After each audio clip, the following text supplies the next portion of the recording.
Sa pinakadulong bahagi ng Baryo San Isidro, kung saan ang hamog ay dumarating bago pa sumikat ang araw at ang hangin ay amoy lupa at dayami, naroon ang isang maliit na kubong pawid na nakatayo sa gitna ng palayayan. Doon nakatira si Mang Tibo, isang magsasakang kilala sa baryo, hindi dahil sa dami ng kanyang ani, kundi sa kanyang katahimikan at tiyaga. Payat ang kanyang pangangatawan, sunog ang balat sa araw, at bitak-bitak ang mga palad sa kakahawak ng araro. Taon-taon, pareho lamang ang kanyang kapalaran.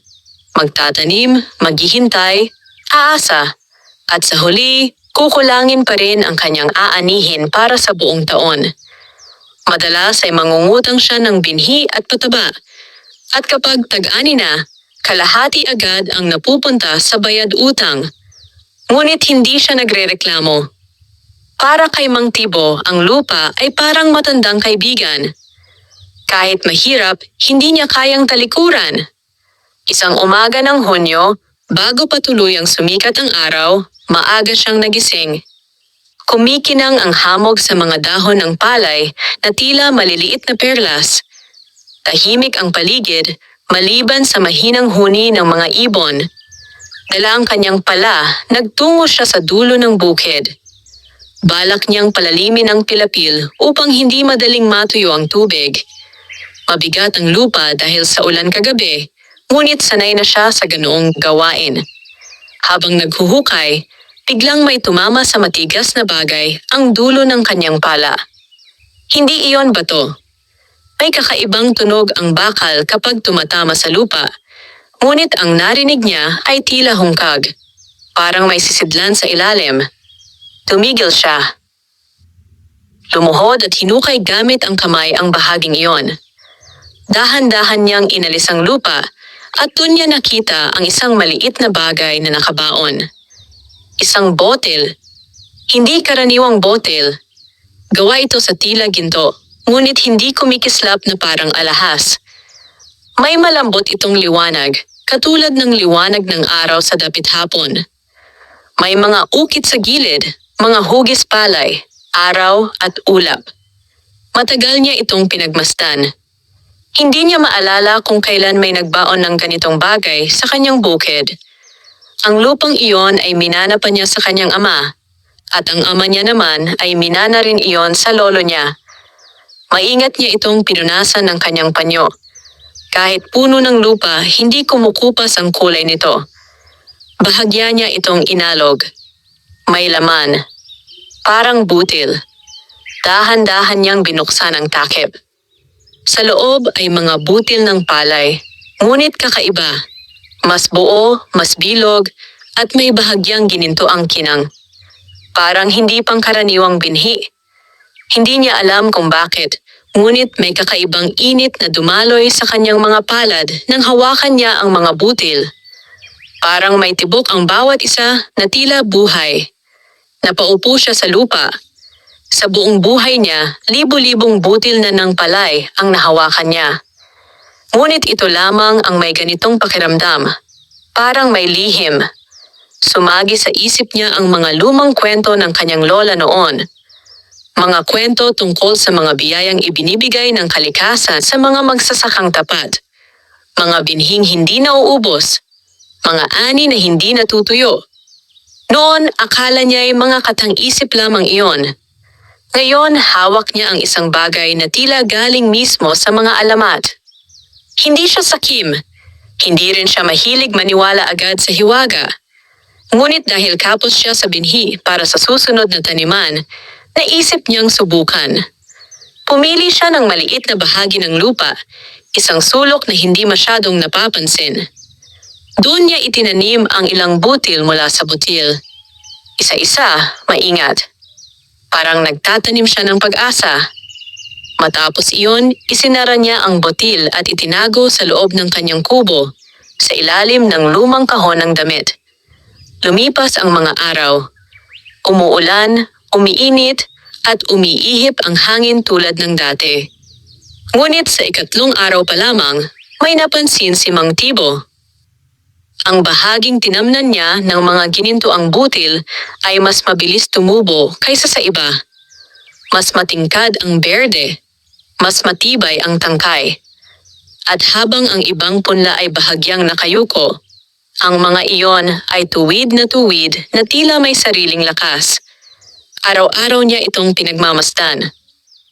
Habang tumatagal, lalo niyang nararamdaman na may kakaiba sa mga iyon. Hindi lamang basta palay. Parang may buhay na tumutugon sa kanyang pag-aalaga. Isang gabi, habang nakaupo siya sa may pintuan ng kubo at pinagmamasdan ng buwan, hindi niya maalis ang kaba sa dibdib. May halong tuwa at takot ang kanyang nararamdaman. Kung biyaya ito, bakit sa kanya napunta? Kung sumpa naman, kakayanin kaya niya? Hinawakan niya ang butil na nakatago sa kanyang tabi. Mainit pa rin ito, kahit malamig ang gabi. Sa unang pagkakataon sa mahabang panahon, nakaramdam siya ng kakaibang pag-asa. Ngunit hindi niya alam na ang maliit na botil na yon ay hindi lamang magpapalakas ng kanyang ani. Babaguhin nito ang kanyang buhay. At may kapalit ang bawat biyayang galing sa lupa. Kinabukasan, mas maaga kaysa karaniwan ang gising ni Mang Tibo. Hindi pa sumisilip ang araw, ngunit gising na ang kanyang diwa. May kakaibang paghila sa kanyang dibdib na para bang may tumatawag sa kanya palabas ng kubo. Hindi siya sanay sa ganoong pakiramdam. Karaniwan, ang kanyang mga umaga ay pare-pareho lamang. Mabagal, tahimik, at mabigat ang katawan. Ngunit ngayon, magaan ang kanyang hakbang. Pinuksan niya ang pinto at sinalubong siya ng malamig na hangin. Ang buong bukid ay nababalot ng manipis na hamog. Sa malayo, tila dagat ang palayan. Kumakaway ang mga dahon sa marahang ihip ng hangin. Diretso siyang naglakad patungo sa sulok ng bukid kung saan niya itinanim ang mga butil mula sa ginintuang botel. Habang papalapit siya, unti-unting bumilis ang tibok ng kanyang puso. Mula pa lamang sa malayo, kita na ang kaibhan. Ang bahaging iyon ng lupa ay mas matingkad ang kulay. Habang ang ibang punla ay maputla pa at manipis, ang mga tanim doon ay makapal at tuwid. Mas mataas ang tubo ng mga iyon, na para bang ilang linggo nang nauna sa paglaki.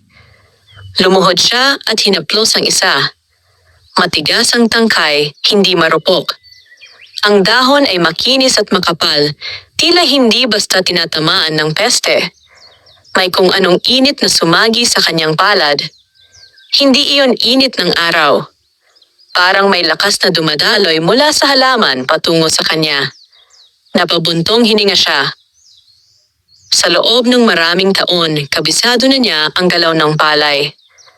Alam niya kung kailan mahina ang lupa, kung kailan kulang sa tubig, kung kailan may sakit ang pananim. Ngunit ngayon, wala siyang maipaliwanag. Hindi ito normal na pagtubo. Para itong himala.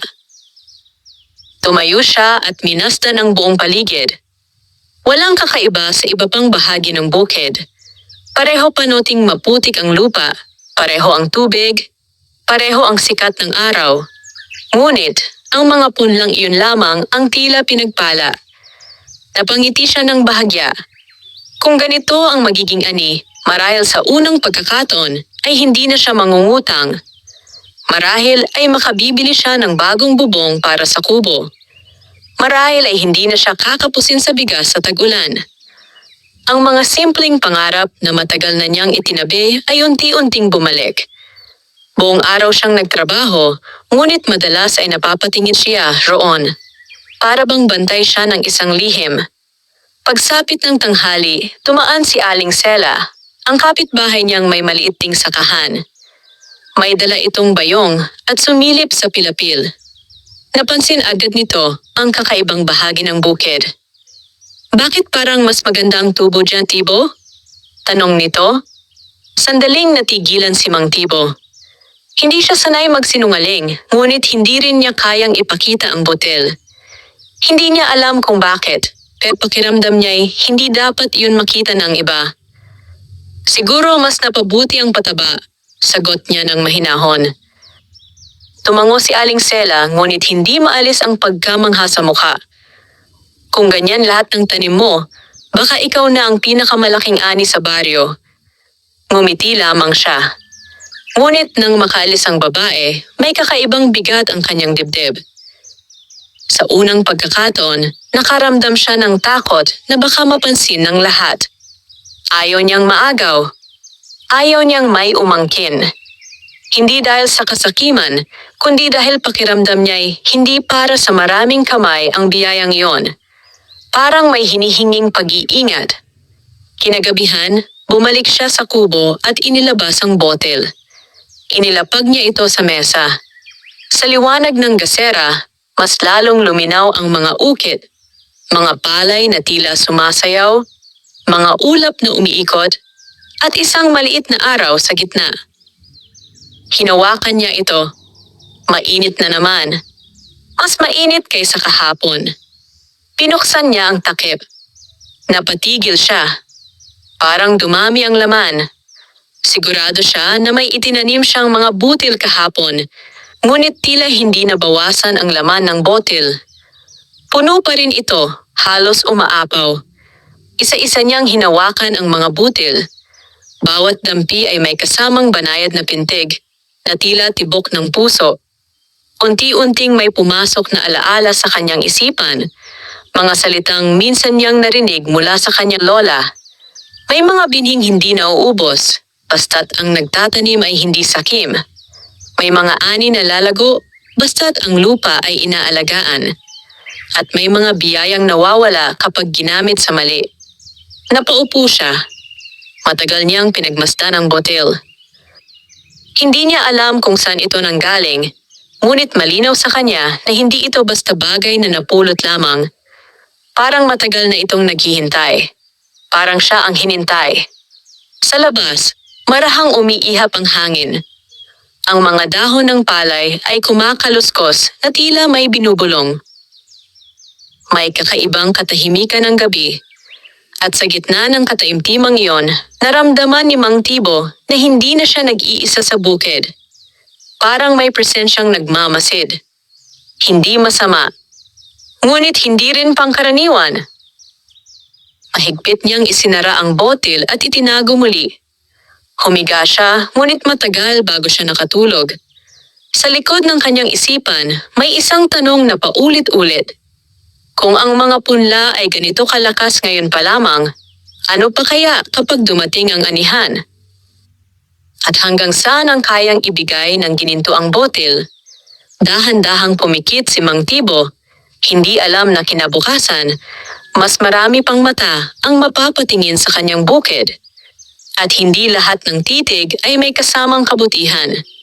Sumunod na mga araw ay mas naging malinaw ang pagkakaiba ng dalawang bahagi ng bukid ni Mang Tibo.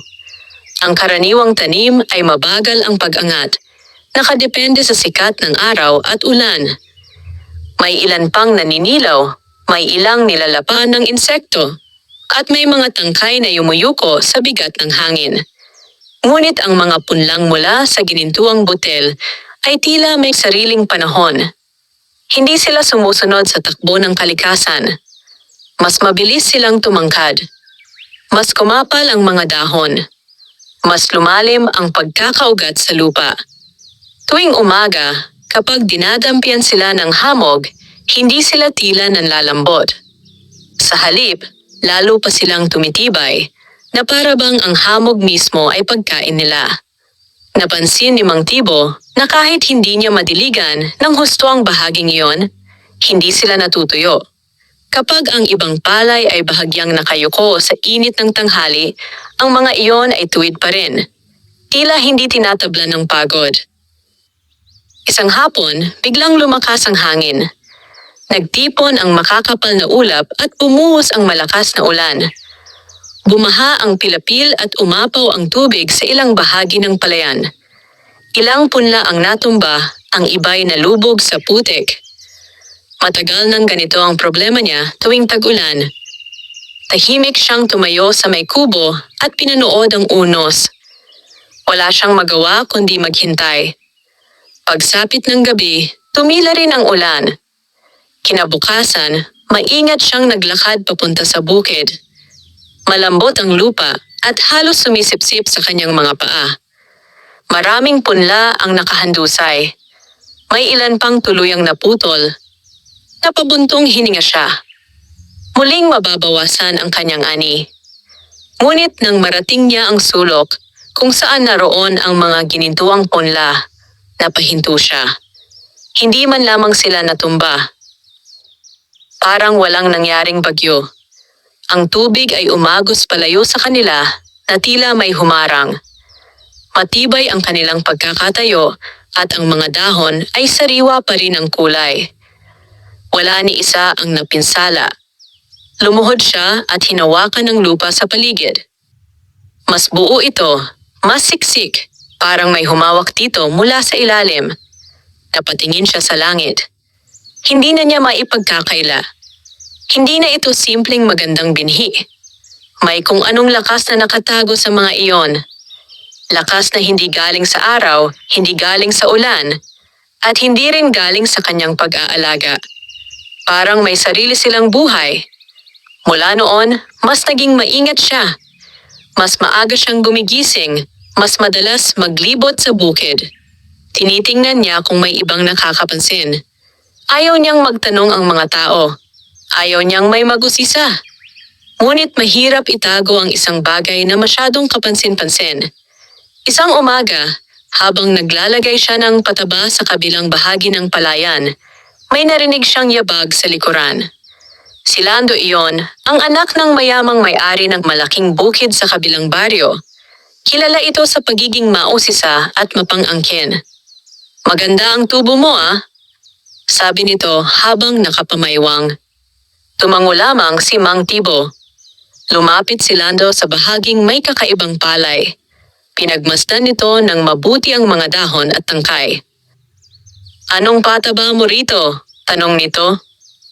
"Pareho lang sa iba," sagot ni Mang Tibo. Hindi kumbinsido ang lalaki. Yumuko ito at pinitas ang isang dahon. Pinisil, inamoy, saka tiningnan ang lupa. Parang hindi pangkaraniwan, bulong nito.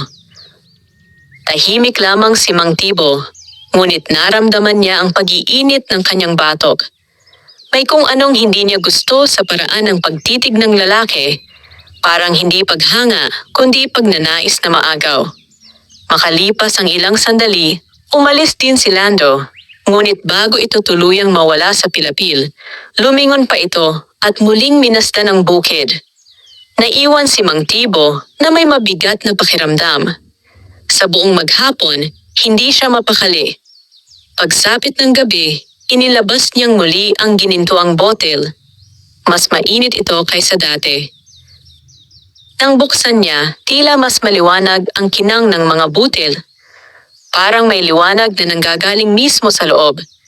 Bigla niyang naisip ang isang bagay. Kung ganito kalakas ang isang dakok na binhi, ano pa kaya kung gamitin niya lahat? Saglit siyang natukso. Kung itatanim niya ang buong laman, baka maging doble o triple ang ani niya.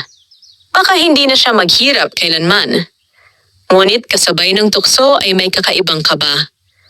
Naalala niya ang mga salitang paulit-ulit na bumabalik sa kanyang isipan. Ang biyaya ay may hangganan kapag nasobrahan. Hindi niya alam kung saan galing ang babalang iyon, ngunit ramdam niya sa dibdib na totoo iyon. Maingat niyang isinara ang botel. Hindi pa panahon. Hindi niya dapat madaliin. Ilang butil lamang muna. Ilang butil na sapat sa pangangailangan. Inilapag niya ito sa tabi ng kanyang higaan at nahiga. Ngunit bago siya tuluyang makatulog, may narinig siyang kakaiba mula sa labas. Hindi iyon hangin. Hindi rin hayop. Parang marahang kaluskos ng mga paa sa pilapil. Dahan-dahan siyang bumangon at sumilip sa bintana. Madilim ang paligid. Ngunit sa dulo ng bukid, may aninong gumagalaw. May taong nakatayo malapit sa bahagi ng kanyang pananim. At tila may tinitingnan ito sa lupa. Napalunok si Mang Tibo. Sa unang pagkakataon mula nang makita niya ang ginintuang botel, Naramdaman niya ang tunay na panganib. Hindi lamang kalikasan ang kalaban niya. May mga matang nagmamasid. At maaring may mga kamay na handang kumuha. Hindi agad kumilos si Mang Tibo.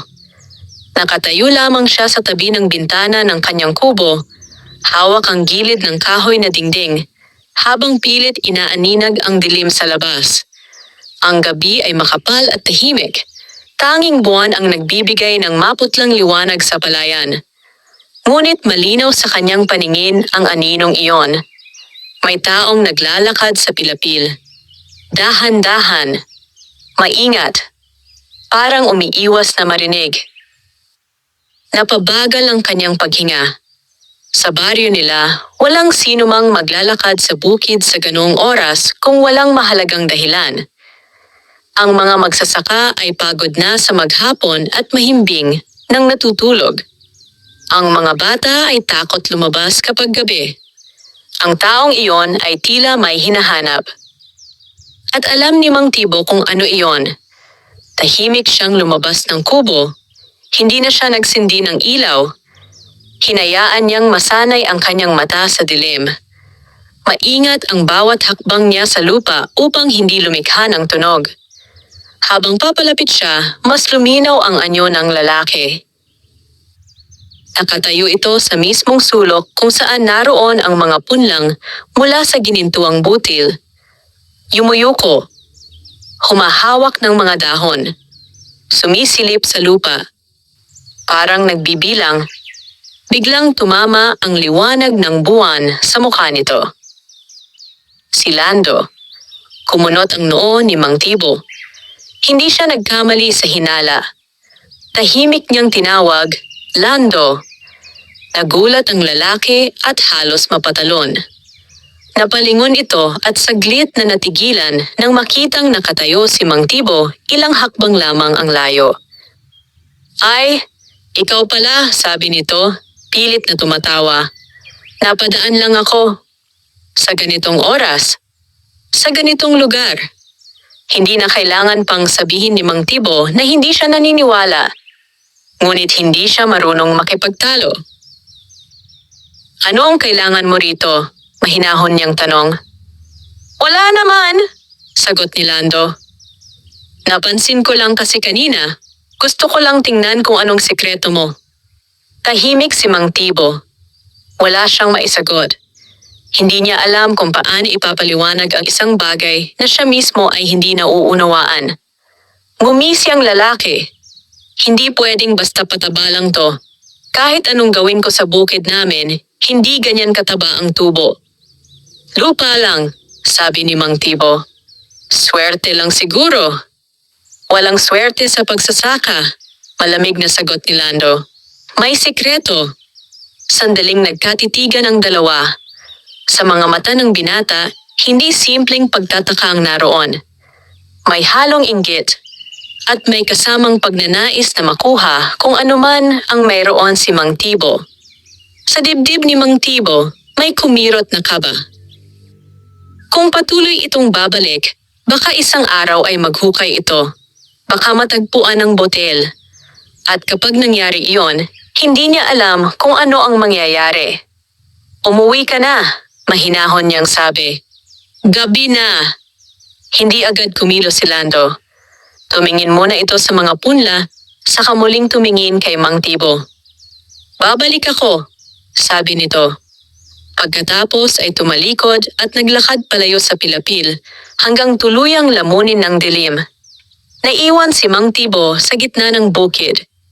Tahimik ang paligid, ngunit mas mabigat kaysa dati.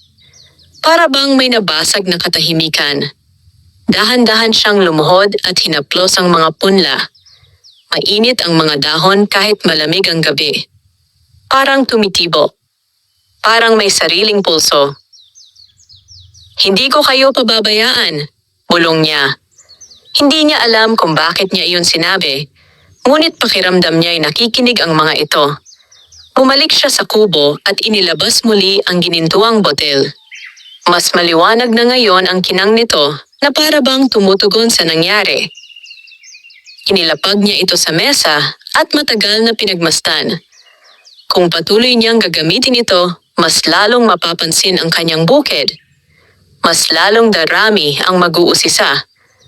Ngunit kung ititigil niya, mawawala ang pagkakataong makaahon sa hirap. Parang may dalawang kamay na humihilak sa kanya sa magkaibang direksyon. Sa labas, muling umihip ang hangin. Ang tunog ng mga dahon ay parang bulungan. At sa gitna ng katahimikan, may kakaibang pakiramdam siyang hindi maipaliwanag. Parang may nagbabantay. Hindi lamang tao, kundi mismong lupa. Parang ang bukid ay may sariling isip at ang botil ay susi sa isang lihim na matagal nang nakatago. Mahigpit niyang hinawakan ang sisidlan. Sa sandaling iyon, naunawaan niya ang isang bagay. Ang biyayang hawak niya ay hindi lamang regalo. Ito rin ay pananagutan. At kapag nalaman ng maling tao ang tungkol dito, maaaring hindi lamang ang ani niya ang mawala. Maaaring pati ang kapayapaan ng kanyang buhay. Humiga siya, ngunit bukas ang kanyang mga mata hanggang madaling araw. At habang pinagmamasdan niya ang kisame ng kubo, malinaw sa kanya na simula pa lamang ito. May darating pang mas mabigat na pagsubok. At ang gininto ang botel ay unti-unti nang nagiging sentro ng lahat. Mula nang gabing makita niya si Lando sa Pilapil, hindi na muling naging payapa ang mga umaga ni Mang Tibo. Dati, ang paggising niya ay may kasamang katahimikan at simpleng pag-asa. Ngayon, bawat bukas ng kanyang mga mata ay may kasamang pangamba. Parang may mawawala kung hindi siya kikilos agad. Mas maaga siyang bumabangon kaysa sa tilaok ng manok. Bago pa sumikat ang araw, nasa bukid na siya. Sinusuri niya ang bawat pilapil, bawat bakas ng paa sa putik, bawat tangkay na tila ginalaw. Pinagmamasdan niya ang paligid na para bang may magnanakaw na maaaring sumulpot anumang oras. Ngunit sa kabila ng pag-iingat niya, lalo lamang naging kapansin-pansin ang mga punla mula sa ginintuang butil. Hindi na sila basta mas matangkad. Nauuna na silang magbuntis ng uhay. Samantalang ang ibang palay ay nagsisimula pa lamang tumubo ng maayos. Ang mga iyon ay tila ilang buwan ang agwat ng paglaki. Makakapalang tangkay, mas buo ang uhay. At kapag tinatamaan ng araw, bahagya silang kumikislap. Parang may nakahalong liwanag ang berde. May ilang ibon na madalas dumapo sa bahaging iyon ng bukid, ngunit kakaiba, hindi nila tinutuka ang mga uhay. Para bang may takot o paggalang ang mga ito. Pati mga insekto ay hindi lumalapit. Isang umaga, napansin niyang ang damo sa paligid ng mga punla ay tila natutuyo. Samantalang ang mga palay ay lalo pang sumisigla. Para bang hinihigop nila ang lakas ng lupa. Napaisip siya, kung patuloy itong lalakas, baka pati ang lupa ay maubos. Lumuhod siya at hinukay ng bahagya ang putik. Mamasa-masa pa naman. Ngunit may kakaibang init. Hindi ito pangkaraniwan. Parang may enerhiyang umiikot sa ilalim. Pumalik siya sa kubo at kinuha ang botel. Sa tuwing hahawakan niya yon, pakiramdam niya ay mas mabigat ito kaysa dati. Parang hindi lamang butil ang laman, kundi kung anong bagay na hindi nakikita. Pinuksan niya. Muling napuno ng gininto ang liwanag ang kanyang paningin. Hindi pa rin nababawasan ang laman. Ilang beses na siyang kumuha rito, ngunit tila kusang dumadami ang mga butil. Maingat niyang kinuha ang isang dakok at inilagay sa palad. Biglang may kakaibang init na kumalat sa kanyang braso. Napapikit siya. Sa loob ng saglit na yon, tila may mga larawang dumaan sa kanyang isipan. Mga lumang tanawin ng bukid, mga panahong masagana ang ani, mga magsasakang hindi niya kilala, mga kamay na nagtatanim ng parehong uri ng butil. Parang alaala ng ibang panahon. Parang hindi lamang siya ang nakahawak dito noon. Bigla siyang napamulat. Mabilis ang tibok ng kanyang puso. Hindi na ito simpleng binhi. May kasaysayan ito. At marahil, may kapangyarihang mas matanda pa sa kanya. Dahan-dahan niyang ibinalik ang mga butil sa loob at isinara ang botel. Ngunit kahit nakasara, ramdam niya ang init nito sa kanyang mga palad. Parang may sariling buhay. Pagsapit ng tanghali, dumating si Aling Sela kasama ang dalawa pang magsasaka. Nagdadala sila ng balita tungkol sa peste na kumakalat sa kabilang bukid. Maraming pananim ang biglang nanilaw at natuyo. Ano kaya ang sakit na yon? Sabi ni Aling Sela. Baka pati tayo tamaan. Natahimik si Mang Tibo. Kung kumalat ang peste, tiyak na maaapektuhan ang kanyang tanim. Ngunit paglingon niya sa bahagi ng ginintuang punla, wala siyang makitang bahid ng panghihina. Mas lalo pa nga silang sumisigla. Maya-maya, napansin din ng mga kasama niya ang kaibhan. Bakit parang walang tama ang palay mo rito? Tanong ng isa. Ang lulusog, dagdag pa ng isa. Ngumiti lamang siya at umiwas ng tingin. Ramdam niya ang mga mata nilang matagal na nakatitig. Hindi na ito simpleng paghanga. May halong pag-uusisa. At sa baryo, ang anumang kakaiba ay mabilis pag-usapan. Kinagabihan, habang mag-isa siya sa kubo, mas mabigat ang pakiramdam niya. Hindi dahil sa pagod, kundi dahil sa takot. Kapag masyadong naging maganda ang ani niya, baka pag-interesa ng mga tao. Baka akalain nilang may tinatago siya. Baka pilitin siyang ibahagi ang lihim na hindi niya kayang ipaliwanag. Hinawakan niyang muli ang botil. Mas mainit na naman. Halos hindi na niya matiis ang init nito. At sa unang pagkakataon, may pumasok sa isip niyang tanong na hindi niya nagustuhan. Paano kung hindi pala ito biyaya? Paano kung hiniram lamang niya ang lakas na hindi para sa kanya? Paano kung may kapalit ito na hindi pa niya nakikita? Sa labas, dahan-dahang umihip ang hangin sa palayan. Ang kaluskos ng mga dahon ay tila mas malalim, mas mabigat. Parang may bulong na hindi niya maintindihan. At habang nakaupo siya sa dilim, hawak ang ginintuang botil na umiinit sa kanyang mga palad, malinaw sa kanya na papalapit ang sandaling kailangan niyang magpasya. Gagamitin ba niya ang lahat ng kapangyarihan nito? O itatago niya ito bago pa tuluyang mapansin ng buong baryo?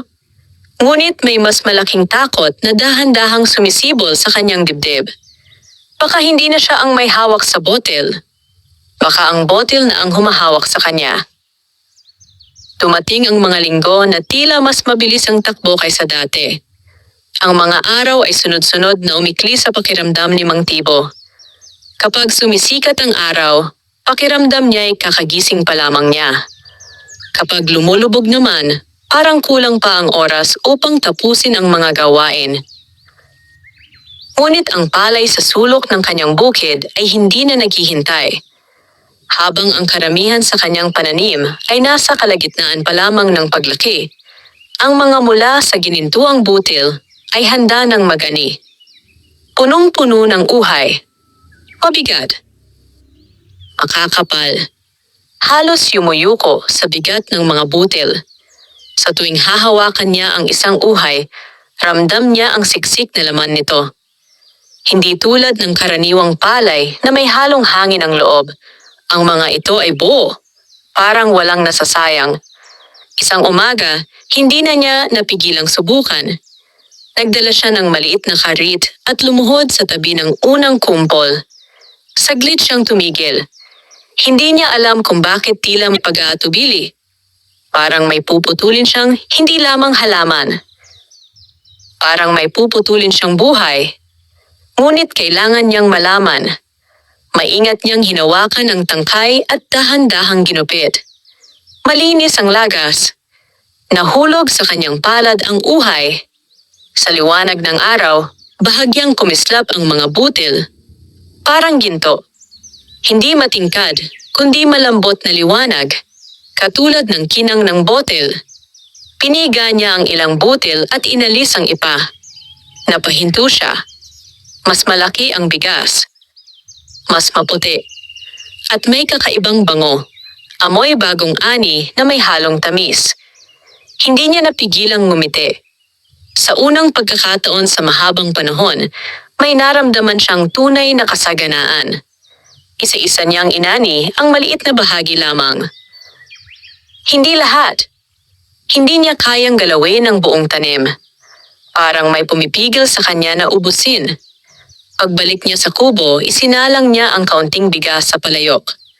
Tahimik siyang naupo habang hinihintay itong maluto. Ang singaw ay mas mabango kaysa karaniwan. Mas malinamnam ang amoy, parang may halong gatas ng niyog at sariwang damo. Nang matikman niya ang unang subo, napapikit siya. Matagal na siyang hindi nakatikim ng ganitong bigas. Malambot, matamis, nakakabusog agad kahit kaunti. Parang may lakas na dumadaloy sa kanyang katawan sa bawat nguya. Naramdaman niyang gumaan ang kanyang pakiramdam. Ang pagod sa likod at balikat ay tila nawala.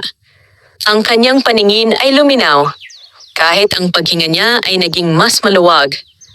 Para siyang bumata ng ilang taon. Napahawak siya sa mesa.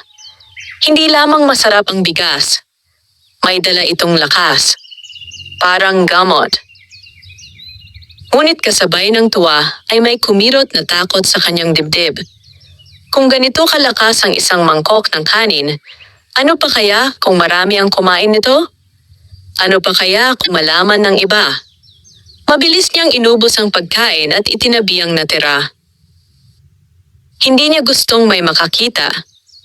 Kinahapunan, napansin niyang mas magaan ang kanyang katawan habang nagtatrabaho. Hindi siya madaling hingalin. Mas mabilis siyang kumilos. Ngunit may kakaiba ring nangyari. Habang naglalakad siya sa pilapil, tila mas malinaw niyang naririnig ang konisi ang kaluskos ng palay. Hindi lamang tunog. Parang may ritmo. Parang bulong. Huminto siya at nakinig. Ang hangin ay dumaraan sa mga dahon, ngunit sa pagitan ng galaw ay tila may mahinang ugong. Parang magkakadikit na tinig na hindi niya maunawaan. Pinilig niya ang ulo. Marahil pagod lamang siya. Ngunit habang tumatagal, mas nagiging madalas ang pakiramdam na yon. Parang mas nagiging malapit siya sa lupa. Parang may ugnayan silang nabubuo. Pagsapit ng dapit hapon, nakita niyang muli si Lando sa kabilang pilapil. Nakatayo ito, nakatanaw sa kanyang bukid. Hindi ito lumalapit. Nagmamasid lamang. Ngunit sapat na iyon para kabahan si Mang Tibo. Hindi maikakaila ang kaibahan ng kanyang tanim. Kahit sino'y mapapansin. At kapag dumating ang araw ng anihan ng buong baryo, tiyak na mapag-uusapan siya. Bumalik siya sa kubo at hinawakan ang botil. Mas mainit na naman. Halos parang may apoy sa loob. At nang sandaling iyon, may malinaw na pumasok sa kanyang isipan. Isang pakiramdam na hindi salita, ngunit malinaw ang kahulugan. Hindi ito para sa kasakiman. Hindi ito para sa pagmamayabang. Ito ay para sa pangangailangan lamang. Napaupo siya. Kung susobra siya, baka mawala. Kung magdadamot siya, baka bawiin. Kung ipagsisigawan niya, baka maagaw. Unti-unti niyang nauunawaan. Ang ginintuang botel ay hindi basta nagbibigay. Tinitingnan din nito kung paano siya pumili. At habang papalubog ang araw at kumukulay kahilang langit, alam ni Mang Tibo na malapit na ang unang malaking pagsubok. Dahil kapag tuluyan ng hinog ang lahat ng uhay na iyon, hindi na niya maitatago ang hiwaga. At kapag nakita ng baryo ang kanyang ani, may mga taong lalapit hindi para makibahagi, kundi para kumuha. Hindi na lingid sa baryo ang pagbabago sa bukid ni Mang Tibo. Kung dati tahimik lamang siyang nagsasaka sa gilid ng San Isidro, ngayon ay tila may mga matang palaging nakatanaw sa kanyang pilapil. Kahit saan siya magpunta, sa poso, sa tindahan, sa kiskisan, may mga bulong na sumusunod sa kanya. Hindi niya man marinig ng malinaw, alam niyang siya ang pinag-uusapan. May nagsasabing sinuwerte raw siya sa lupa. May nagsasabing may bago siyang pataba. May ilan namang nagsasabing may lihim siyang hindi ibinabahagi. Tahimik lamang si Mang Tibo sa tuwing maririnig niya ang mga iyon. Mas pinili niyang magyuko ng ulo at umiwas ng tingin. Ngunit mahirap takasan ang usap-usapan sa maliit na baryo. Isang umaga, habang nag-aayos siya ng lambat panakot-ibon, napansin niyang may mga batang nakatayo sa pilapil. Tinitingnan nila ang kanyang palay na parang may piyesta. Ang lalaki ng uhay, sabi ng isa. Parang doble sa amin, sagot ng isa pa. May batang nagtangkang pumasok sa bukid upang humawak ng uhay, ngunit mabilis siyang lumapit. Diyan lang kayo sa pilapil. Mahinahon niyang sabi. Hindi siya galit. Ngunit may kung anong pag-iingat sa kanyang boses. Hindi niya maipaliwanag, ngunit pakiramdam niya'y hindi dapat basta-basta hinahawakan ang mga iyon. Para bang may masamang mangyayari kapag napaglaruan. Umalis din ang mga bata, ngunit naiwan sa kanya ang bigat ng pakiramdam. Habang tumatagal, mas nagiging malinaw ang katotohanan. Hindi na niya maitatago ang hiwaga. Ang bahaging tinamnan niya ng ginintuang butil ay ngayon lamang sa baryo nakitang ganito kaaga ang pagkahinog. Habang ang iba'y berde pa, ang kanya'y kumukulay ginto na. Kapag tinatamaan ng araw sa hapon, tila kumikislap ang buong sulok ng bukid. Parang apoy na marahang nagliliyab.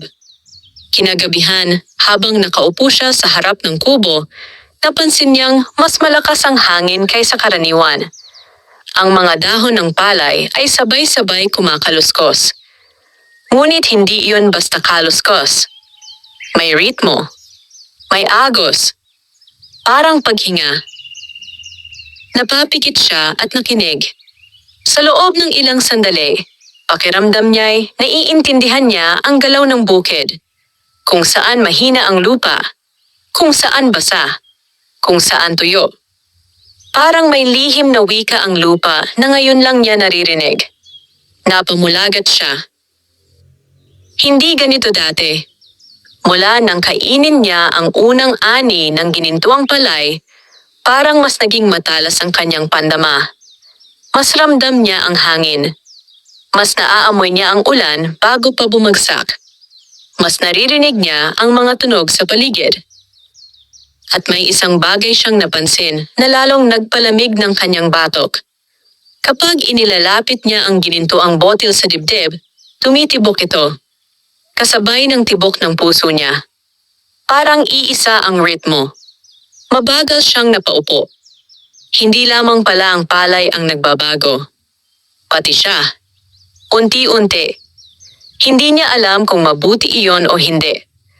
Baka may kapalit ang bawat subo ng bigas. Baka bawat lakas na natatanggap niya ay may katumbas na hinihingi. Kinabukasan, dumating ang kapitan ng baryo kasama ang dalawang magsasaka. Ngumiti ang kapitan, ngunit may halong pag-uusisa ang kanyang mga mata. Tibo, sabi nito, maganda raw ang ani mo. Baka pwedeng ibahagi mo kung anong ginawa mo para makinabang din ang iba. Parang may kumurot sa dibdib niya. Alam niyang darating ang araw na ito. Hindi siya madamot. Kung simpleng pataba o paraan lang iyon, ibibigay niya agad. Ngunit paano niya ipapaliwanag ang isang botil na hindi nauubos? Isang hiwagang siya mismo ay hindi maintindihan? Wala naman po, sagot niya. Masipag lang siguro ako. Nagkatinginan ng tatlo. Hindi sila kumbinsido. Kung may bago kang binhi, sabi ng kapitan, baka pwedeng bumili ang iba. Bumigat ang hangin sa paligid. Hindi niya alam kung bakit, ngunit pakiramdam niya'y hindi maaaring ipagbili ang mga butil. Parang may babala sa loob niya na nagsasabing kapag ginawa niya iyon, may mawawala. Kaunti lang po ang meron ako, maingat niyang sagot. Pang-akin lang. Tahimik ang kapitan. Tumango ito, ngunit ramdam ni Mang Tibo na hindi pa tapos ang usapan. Pagkaalis nila, matagal siyang nakatayo sa gitna ng bukid. Ang araw ay papalubog na. Kinintuan ang langit. Kinintuan ang mga uhay. At sa liwanag na yon, parang hindi na pangkaraniwang taniman ang kanyang lupa. Parang may sinaunang lihim na nagising. Hinawakan niya ang butil sa loob ng kanyang kamiseta. Mainit. Mas mainit kaysa dati. At sa unang pagkakataon, may malinaw na takot na bumalot sa kanya. Dahil nauunawaan na niya na ngayon. Hindi lang ang ani ang lumalaki, pati ang interes ng mga tao. At kapag sabay-sabay silang kumatok sa kanyang pinto, hindi na sapat ang katahimikan upang protektahan ang kanyang lihim. Sa malayo, nakita niyang muli si Lando. Nakatayo ito sa may daan. May kausap na dalawang hindi niya kilalang lalaki. Paminsan-minsan, tumuturo sila sa direksyon ng kanyang bukid. Tahimik. Ngunit halatang may binabalak. Nanikip ang kanyang dibdib. Alam niyang may darating. Hindi bagyo.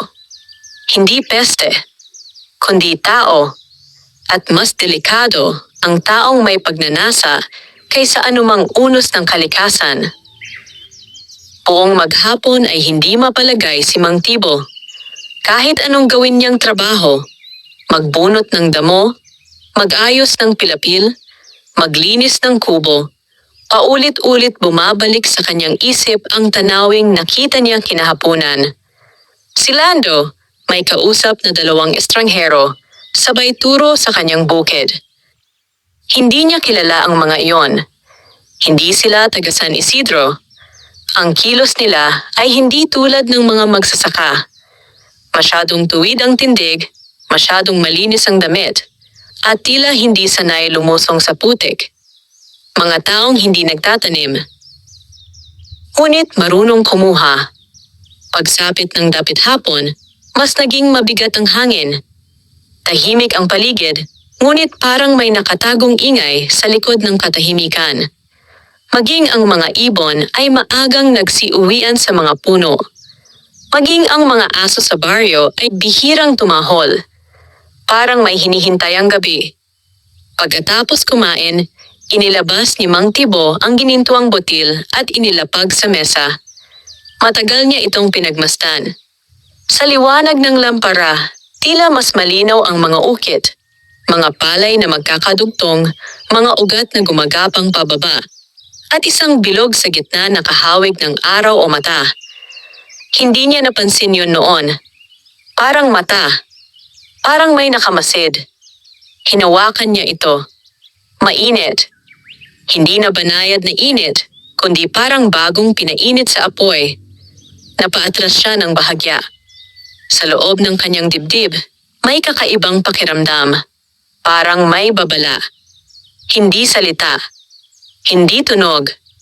Ngunit malinaw. May darating. Tumayo siya at isinilid ang botel sa loob ng kanyang kamiseta, malapit sa dibdib. Mas kampante siya kapag malapit ito sa kanya. Parang may proteksyong dala. Ngunit hindi niya alam kung proteksyon nga ba o lalo lamang siyang tinatali rito. Nang tuluyang lumalim ang gabi, pinatay niya ang ilaw at humiga. Ngunit hindi siya nakatulog. Bukas ang kanyang mga mata, nakikinig sa bawat tunog. Kaluskos ng dahon, huni ng kuliglig, mahinang ihip ng hangin. At pagkatapos ng ilang sandali, narinig niya iyon. Isang mahinang yapak. Hindi isa. Hindi dalawa. Marami.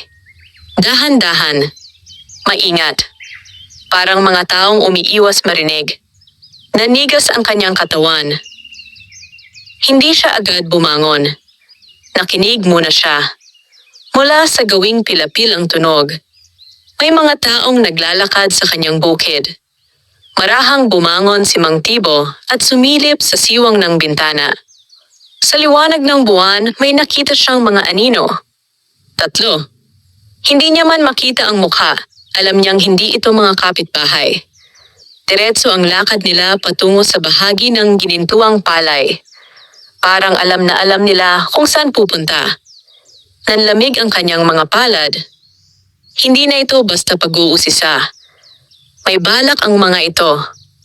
Dahan-dahan siyang lumabas ng kubo. Wala siyang dalang sandata. Tanging tapang at takot lamang. Habang papalapit siya, narinig niya ang bulungan ng mga lalaki. Dito yon.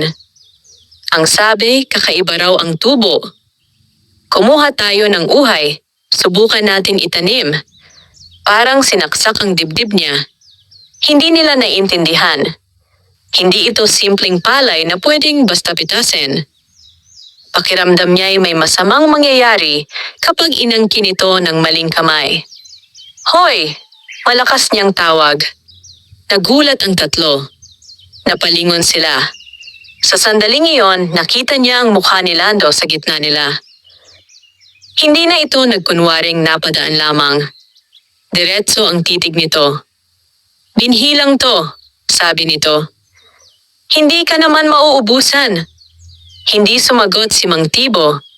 Tahimik siyang lumapit at tumayo sa pagitan nila at ng palay. Sa akin to, mahinahon niyang sabi.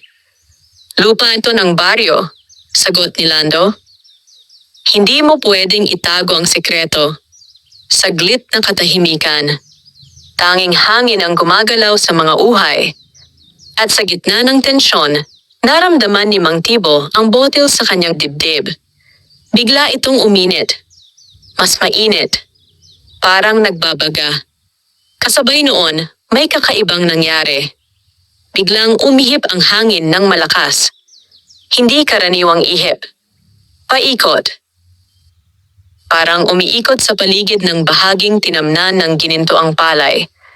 Ang mga dahon ay sabay-sabay kumaluskos. Mas malakas. Mas mabigat. Parang galit. Napaatras ang dalawang kasamahan ni Lando. Bakit parang iba ang hangin? Bulong ng isa. Ang tubig sa pilapil ay biglang kumilos, tila may humahatak mula sa ilalim. Ang mga uhay ay hindi yumuko. Sa halip, mas tumayo. Parang mga sibat na nakatutok sa kanila. Napatingin si Lando sa paligid. Sa unang pagkakataon, may bakas ng takot sa kanyang mukha. Umalis na tayo, sabi ng isa. Sandaling nag-alinlangan si Lando, ngunit nang muling umihip ang malakas na hangin at may putik na tumalsik sa kanilang mga paa, napaatras din siya. Walang salitang umalis ang tatlo. Mabilis. Halos tumatakbo. Hanggang sa mawala sila sa dilim. Unti-unting tumahimik ang paligid. Humina ang hangin. Bumalik ang normal na galaw ng palay. Parang walang nangyari. Naiwang mag-isa si Mang Tibo sa gitna ng bukid. Mabilis ang tibok ng kanyang puso. Dahan-dahan niyang hinawakan ang botel. Mainit pa rin. Ngunit ngayon, malinaw na sa kanya.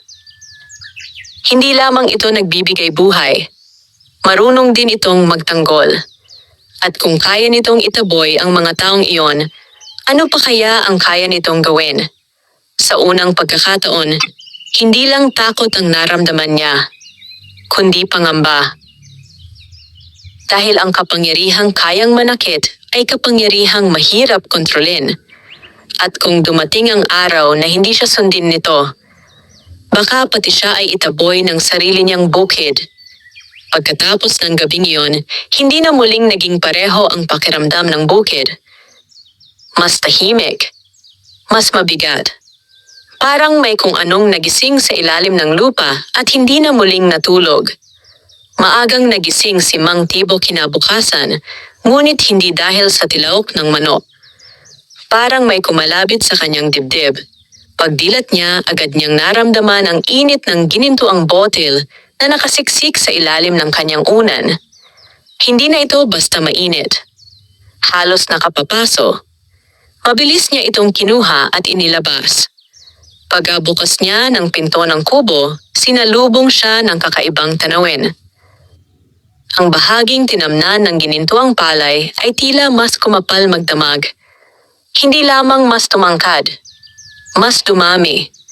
Sigurado siyang hindi ganoon kasiksik ang tanim niya roon kahapon. Ngunit ngayon, halos wala ng pagitan ang bawat tangkay. Parang kusang nagsisiksikan ang mga ito, parang lumalawak ang sakop ng hindi niya itinatanim. Napahinto siya. Hindi siya nagdagdag ng binhi. Wala siyang ginalaw.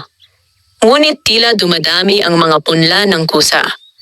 Lumuhod siya at sinubukang bilangin ang pagitan ng mga tanim. Mas dikit. Mas siksik. Parang may sariling kagustuhan ng lupa na paramihin ang mga ito. Isang malamig na kaba ang gumapang sa kanyang likod. Naalala niya ang hangin kagabi, ang pag-ikot ng tubig, ang pagtaboy sa mga lalaki. Hindi na lamang ito simpleng pagtubo. Parang ipinagtatanggol ng bukid ang sarili. At siya ang nasa gitna nito. Maingat niyang hinaplos ang mga uhay. Dati, may pakiramdam siyang banayad na init. Ngayon, mas malakas. Parang may dumadaloy na tibok mula sa lupa patungo sa kanyang palad. At sa sandaling iyon, may biglang pumasok na pakiramdam sa kanya. Hindi galing sa isip, kundi direkta sa dibdib. Pagod. Hindi kanya, kundi ng lupa. Parang may hinihinging kapalit. Napaupo siya. Hindi niya maipaliwanag, ngunit pakiramdam niya'y may kinukuha ang mga tanim. Hindi lamang tubig. Hindi lamang sustansya. Parang may hinahatak din mula sa kanya. Napansin niya ang kanyang mga kamay. Mas nangingitim ang mga ugat. Mas manipis ang balat. Parang mas mabilis siyang napagod ngayong umaga kaysa dati. Kahit malakas siya nitong mga nakaraang araw, ngayon ay may biglang bigat sa kanyang katawan. Bumalik siya sa kubo at naupo. Huminga ng malalim. Naalala niya ang kaning kinain niya mula sa unang ani. Ang lakas na ibinigay nito. Ang siglang naramdaman niya. Marahil may kapalit ang lakas na yon. Kung may ibinibigay ang palay, marahil may kinukuha rin. Tinignan niya ang botel. Tahimik itong nakapatong sa mesa. Ngunit tila mas madilim ang kinang nito ngayon. Hindi na kasing lambot ng dati. Parang mas malalim. Parang may aninong gumagalaw sa loob. Dahan-dahan niya itong binuksan. Napatigil siya. Mas marami ang butil. Hindi normal ang dami. Parang hindi na magkakasya sa sisidlan, ngunit hindi rin natatapon. Tila walang katapusan. Isang kakaibang katotohanan ang sumagi sa isip niya. Kung hindi ito nauubos, saan nanggagaling ang dagdag? Ano ang pinanggagalingan ng mga bagong butil? At kung may pinanggagalingan, may nawawala rin ba sa ibang lugar? Napalunok siya. Sa malayo, narinig niya ang ingay ng baryo. May sigawan, may tawanan, ngunit may halong reklamo. Bandang tanghali, dumaan si Aling Sela. Pagod ang mukha nito. "Tibo," sabi niya, "ang palay namin parang nanlalata. Ang bilis matuyo ng lupa. Kahit dinidiligan, parang may humihigop. Nanlamig ang dibdib niya. Ganoon din sa kabilang bukid," dagdag pa nito. "Parang may kulang sa sustansya ang lupa." Tahimik si Mang Tibo. Dahan-dahan siyang napatingin sa kanyang sulok ng bukid, sa bahagi kung saan pinakamasigla ang mga ginintuang palay. Mas luntian, mas buhay, masagana. Habang ang ibang bukid ay humihina, parang may malinaw na sagot na ayaw niyang tanggapin. Paano kung ang lakas ng kanyang ani ay hindi basta biyaya? Paano kung hinihigop nito ang lakas ng paligid? Paano kung habang yumayaman ang kanyang lupa, unti-unting naghihirap ang sa iba? Nanikip ang kanyang dibdib. Hindi niya ginusto iyon. Hindi siya sakim. Ayaw niyang umasenso kapalit ng paghina ng kapwa. Ngunit malinaw ang nakikita ng kanyang mga mata. May kapalit ang kapangyarihan, at maaaring hindi lamang siya ang nagbabayad. Kinagabihan, umupo siya sa gitna ng bukid. Tahimik, walang ilaw. Hinayaan niyang balutin siya ng dilim. Hinawakan niya ang lupa gamit ang dalawang kamay. Masyado na ba? Mahina niyang bulong. Walang sagot. Ngunit sa ilalim ng kanyang palad, ramdam niya ang mahinang pintig. Parang puso. Parang may buhay. At sa pintig na iyon, tila may pakiusap. Hindi para paramihin. Hindi para sakupin. Kundi para balansehin. Napapikit siya. Unti-unti niyang nauunawaan. Ang ginintuang botel ay hindi lamang nagbibigay ng masaganang ani. Ito ay lakas ng lupa mismo. At kapag sinobrahan niya, may ibang bahagi ng kalikasan ang manghihina. Parang timbangan. Kung saan may tataas, may bababa. Kung kukuha siya ng kukuha, may mawawala. At maaaring ang baryo ang magbayad. Mabigat ang kanyang paghinga. Sa unang pagkakataon, hindi niya inisip kung paano lalaki ang ani niya, kundi kung paano niya ito pipigilan. Dahil kung magpapatuloy ito, hindi tao ang kalaban niya, kundi ang sarili niyang konsensya. At baka ang susunod na unos ay hindi na hangin ang magdala, kundi galit ng mga kapitbahay na nawalan ng ani. Nakaupo lamang siya sa harap ng kubo, pinagmamasdan ang kanyang bukid habang unti-unting nilalamon ng dilim ang paligid. Sa bawat ihip ng hangin, naririnig niya ang sabay-sabay na kaluskos ng mga uhay, parang buntong hininga ng lupa. Hindi na iyon nakapapawi ng loob. Parang paalala. Parang tanong na paulit-ulit. Hanggang kailan? Nasa kanyang tabi ang ginintuang botel. Tahimik. Ngunit kahit hindi niya hawakan, ramdam niya ang init nito. Parang may sariling hininga. Sa isip niya ay paulit-ulit bumabalik ang mga mukha ng mga kapitbahay. Ang lupang nanlalata. Ang mga palay na naninilaw. Ang mga reklamong narinig niya sa poso. Kung patuloy niyang palalakasin ang sariling ani, baka tuluyang manghina ang sa kanila. Ano ang silbi ng kasaganaan kung siya lang ang may laman ang kamalig? Hindi siya ganong tao. Hindi siya pinalaki ng lupa para maging sakim. Bago sumikat ang araw, tumayo siya. May bigat ang kanyang dibdib, ngunit malinaw ang kanyang pasya. Lumabas siya at nagtungo sa sulok ng bukid. Sa bahaging pinakamalago, pinakamatingkad, pinakamabigat ang uhay. Gininto ang bahagi, ang bahaging nagdala ng himala. At ng takot, humawak siya ng isang uhay. Dati, tuwa ang nararamdaman niya tuwing hahawak nito. Ngayon, may halong lungkot. Hindi pwedeng ako lang, mahina niyang sabi sa hangin. Tahimik ang umaga. Walang sumagot. Ngunit pakiramdam niya'y may nakikinig.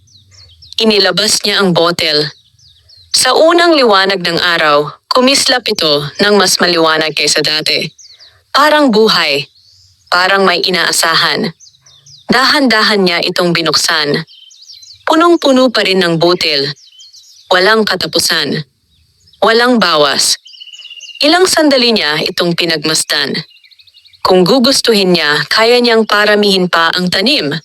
Kaya niyang maging pinakamayaman sa baryo. Kaya niyang hindi na maghirap kailanman.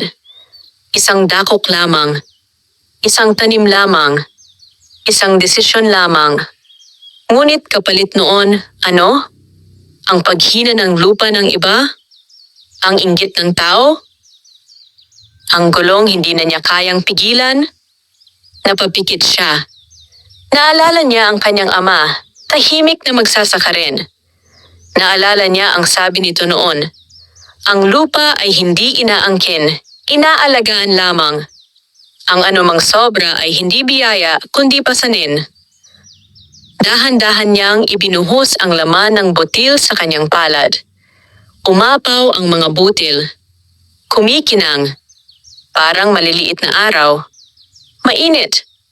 Halos hindi niya mahawakan. Ngunit hindi niya ito itinanim. Sa halip, lumakad siya patungo sa gitna ng bukid, sa lugar kung saan nagtatagpo ang tubig mula sa iba't ibang pilapil. Lumuhod siya roon. Hinukay ang lupa gamit ang kamay. Malamig ang putik. Totoo. Buhay. Mas totoo kaysa sa anumang kinang. Isa-isa niyang inilagay ang mga butil sa hukay. Hindi nagmamadali. Bawat laglag ay parang pagpapaalam. Parang pagsasara ng pinto. Patawad, bulong niya. Hindi niya alam kung kanino. Sa lupa, sa sarili, o sa hiwagang natagpuan niya. Nang maubos ang laman ng kanyang palad, isinunod niya ang botil. Saglit siyang nag-alinlangan. Ito ang nagbigay sa kanya ng lakas. Ang pag-asa ng masaganang ani. Ngunit ito rin ang nagdala ng panganib. Kung mananatili ito, babalik at babalik ang tukso. Kaya marahan niya itong ibinaon kasama ng mga butil. Tinabunan ng lupa. Pinatag. Pinisil gamit ang dalawang kamay. Tahimik ang paligid.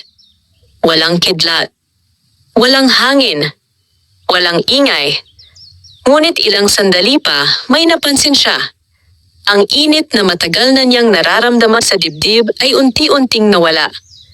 Ang bigat sa kanyang ulo ay gumaan. Ang hangin ay naging karaniwan. At ang kaluskos ng palay ay bumalik sa dating tunog. Simpleng galaw lamang ng dahon. Hindi na bulong. Hindi na ugong. Tahimik. Normal. Huminga siya ng malalim. Sa unang pagkakataon matapos ang maraming linggo, payapa ang pakiramdam niya. Lumipas ang mga araw. Unti-unting naging pareho ang kanyang bukid sa iba. Ang mga ginintuang palay ay hindi na kasing kinang. Ang tubo ay bumagal. Ang ani ay bumalik sa karaniwan. Hindi kasing dami. Hindi kasing bilis. Ngunit sapat. Kasabay nito, napansin din ng baryo na bumubuti ang kanilang lupa. Mas lumalakas ang punla. Mas bumabalik ang sigla. Parang may naibalik na balanse. Walang nakakaalam kung bakit. Walang nagtanong. At hindi na rin nagpaliwanag si Mang Tibo. Sa araw ng aniyan, sabay-sabay silang nagtrabaho. Walang pinakamalaki. Walang pinakakaunti. Halos pantay-pantay ang ani ng lahat. Sa gitna ng bukid, nakaupo si Mang Tibo habang pinagmamasdan ang ginintuang araw na papalubog. May pawis ang kanyang noo. Masakit ang likod. Pagod ang mga kamay. Ngunit magaan ang dibdib. Ang kamalig niya ay hindi puno. Ngunit may laman. Sapat para sa kanya. Sapat para sa isang taon. At sapat para makatulog siya sa gabi nang walang takot na may kumakatok, may nagmamasid, or may maagaw. Ngumiti siya. Naunawaan niya sa wakas. Ang tunay na lakas ng magsasaka ay hindi nasa himala. Nasa tiyaga, nasa balanse, at nasa pusong marunong makontento. Sa ilalim ng lupa ng kanyang bukid, nanatiling nakabaon ang ginintuang botil, tahimik, natutulog, parang isang lumang alamat. At marahil balang araw, kung may isang magsasakang tapat at hindi sakim na muling mga ilangan, saka lamang ito muling gigising. Ngunit hindi na iyon problema ni Mang Tibo. Dahil sa wakas, natutunan niyang ang pinakamahalagang ani ay hindi palay, kundi kapayapaan. Wakas.